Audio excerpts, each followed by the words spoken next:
मी माझ्या भूमिकेवर ठाम आहे म्हणून तर घेऊन बाहेर पडलो. संतोषच्या बाबतीतही मी माझ्या भूमिकेवर ठाम आहे. हे सरकार वाल्मिक कराड आणि धनंजय मुंडेला वाचवण्यासाठी हे उत्तर उशिरा उशिरा उशिरा उशिरा देत गेलं. उद्या सभागृह संपणार. मुद्दामून धनंजय मुंडे साहेब दिसलेच नाहीत सभागृहात. का दिसले नाहीत? तरी पॉलिटिकल स्ट्रॅटेजी होती की तुम्ही सभागृहात येऊ नका, म्हणजे लोक चिडणार नाहीत सभागृहात. तुम्ही बाहेरच राहा. 3 महिन्यानंतर हे प्रकरण शांत झालेले असेल, मग तुम्ही नंतर त्या बजेटरी सेशनला या. अर्थसंकल्पाची जी आपले सेशन असेल तेव्हा तुम्ही या. आता तुम्ही येऊ नका. नागपुरात थंडीचं अधिवेशन आहे, हिवाळी अधिवेशन, त्यात गरमी तयार होईल म्हणून तर लांब ठेवलं. यांच्या मतदारसंघामध्ये हे सगळं घडलं आहे, त्या नमिताताई मुंडे काही दिवसापूर्वी धनंजय मुंडे ते सुद्धा दिसत नाही, बऱ्याच चर्चा दिसत नाही वगैरे. त्याच्याशी काय करायचं आपल्याला सत्याला न्याय हवा होता. मी एवढंच सांगू शकतो की सत्य परेशान होऊ शकतं आहे, पराजित नाही. संतोषचा बळी असा वाया जाणार नाही. तो पूर्ण बीडचा इतिहास उघड्याकडून जाईल. माझ्याकडे आत्तापर्यंत 50हून अधिक लोकांचे फोन आहेत, SMS आहेत,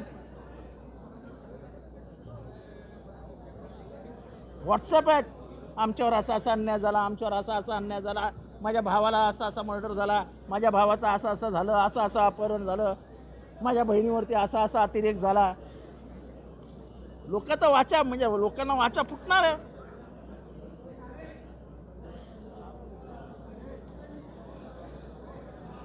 म्हणजे हे काय इटली नाही ना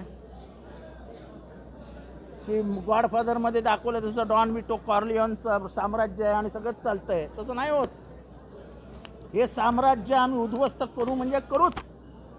असं गुन्हेगारीचं साम्राज्य उद्ध्वस्त करणं हा आमचा देखील जबाबदारी आहे. आमची ही महाराष्ट्राच्या जनतेने टाकलेली जबाबदारी असते आणि ती आम्ही पार पाडू. अमरावती जिल्ह्याच्या अचलपूरमध्ये डॉक्टर बाबासाहेब आंबेडकर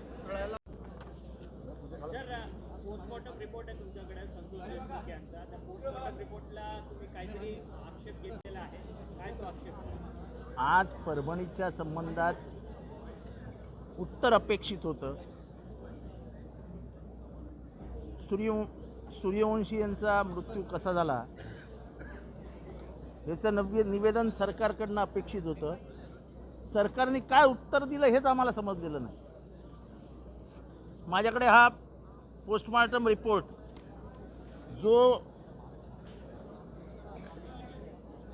3 डॉक्टरनी सही करून पाठवलेला आहे 16/12/2024ला, PM नंबर आहे 29/2024. त्याच्यामध्ये आपल्याला दिसेल, मी आपल्यालाही देतोय, शॉक फॉलोइंग मल्टिपल इंजरीज म्हणजे धक्का बसला. मल्टिपल इंजरीजचा धक्का बसला. मल्टिपल इंजरीज जुन्या होत्या असं काहीतरी सांगितलं आतमध्ये. मग 5 वर्षाच्या जखमांचा धक्का आज बसला का त्यांना? ते आपण काय बोलतो,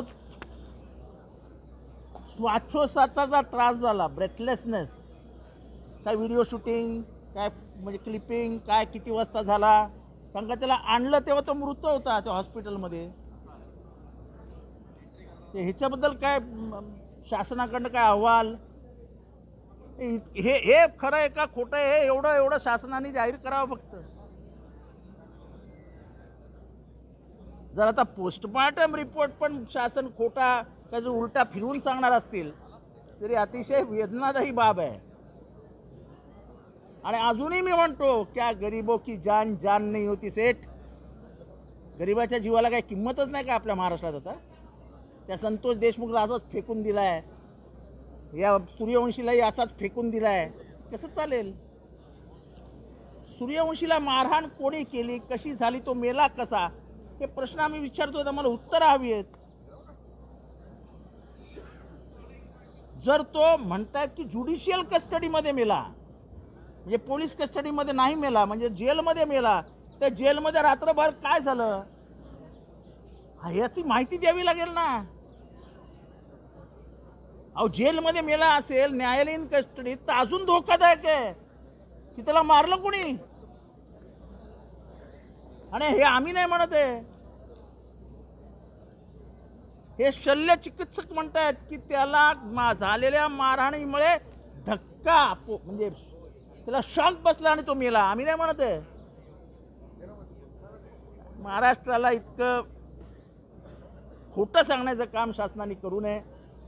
हा सूर्यवंशी काय आमचा नातेवाईक नाही, पण ह्या मातीत जन्मलेला जो आहे ज्याच्यावर अन्याय होईल तिथे तिथे शिव फुले शाहू आंबेडकरांच्या विचाराने चालणारे आमच्यासारखे कार्यकर्ते हे उभे राहतील. तो संतोष असेल नाही तर तो सोमनाथ असेल, आम्ही त्यांच्यासाठी उभे राहू आणि शासनाची दोन हात करण्याची आमची तयारी आहे. पुराव्यानिशी हा पुरावा आहे आणि हा पुरावा खोटा आहे असं शासनाने बाहेर येऊन सांगावं. नातेवाईकांनी सरळ सांगितलं आमच्या पोराला कुठलाही आजारच नव्हता. अहो जर त्याला ब्रेथलेसनेसचा त्रास असेल तर त्याची काय औषधं चालू असतील. ब्रेथलेसनेस म्हणजे मी समजतो अस्थमा, अस्थम्यासाठी पंप वापरतो. जर अस्थमा एवढा गंभीर की त्याचा मृत्यूच झाला तर जसं काय डॉक्टरची हिस्ट्री.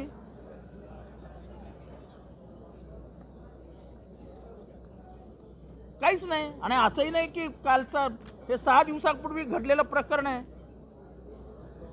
हे त्याच्या डॉक्टरवरती त्याच्यावरती कोण उपचार करत होतं, त्या डॉक्टरची काय माहिती, त्याने कोणाकडनं पूर्वी औषधं घेतली होती, त्या डॉक्टरची काय माहिती, काहीच नाही.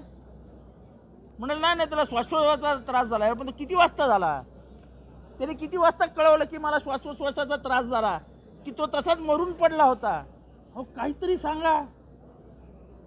तुम्ही असा संशय महाराष्ट्रामध्ये निर्माण केलात. आज महाराष्ट्रातला जो इथला शोषित आहे त्या प्रत्येकाच्या मनात संशय आला आज की आमचा पोरगाही एक दिवशी असाच मारला जाईल आणि विचारणारं कुत्रं पण नसेल. सूर्यवंशी मेला कसा हे तर सांगा. आता तुम्ही सांगितलं श्वासोच्छवासाच्या त्रासामुळे मेला, पण मेला कुठे, कुठल्या जेलच्या कुठल्या कोपऱ्यात मेला, असे 1000 प्रश्न मनात येत आहेत. मी तर बाहेर आलो तोच मुळी धक्क्यातनं सावरलो नव्हतो. मला 2 तास लागले धक्क्यातनं सावरायला. कुठे बसलोय मी. संवेदनाहीन झालेल्या सभागृहात मानवी मूल्य जपताच येणार नसतील त्या सभागृहात बसावं कशाला याच्या पुढे. मग आमचा काय वैयक्तिक स्वार्थ नाही आहे सभागृह म्हणजे. या सभागृहात लोकांना न्याय मिळावा म्हणून भांडत असतो आम्ही, आमचं रक्ताचं पाणी करत असतो. तो न्यायही या सूर्यवंशीला आपण देऊ शकत नसू तर काय बसायचं सभागृहात. तो न्यायही आपण त्या संतोषला देऊ शकत नसेल तर काय बसायचं या सभागृहात जाऊन. आणि दोघंही माझे नातेवाईक नाहीत. पण जिथे जिथे अन्याय आहे त्याच्या विरोधात आम्ही उभे राहू. हा आम्ही पुरावा सादर करतोय. सरकारने सांगावं हा पुरावा खोटा आहे का खरा आहे. आतापर्यंत निवेदन दिलं नाही. मी आतमध्ये जाऊन आता या संबंधात बोलणार आहे. पण हे महाराष्ट्रभर वाढीला लागलंय, ह्याला आवर घाला. तुम्ही मागच्या वर्षी मराठा विरुद्ध ओबीसी पेटवलं, आता नवीन पेटवापेटवीचे उद्योग करू नका. याच्याने महाराष्ट्र पेटेल एवढं लक्षात ठेवा.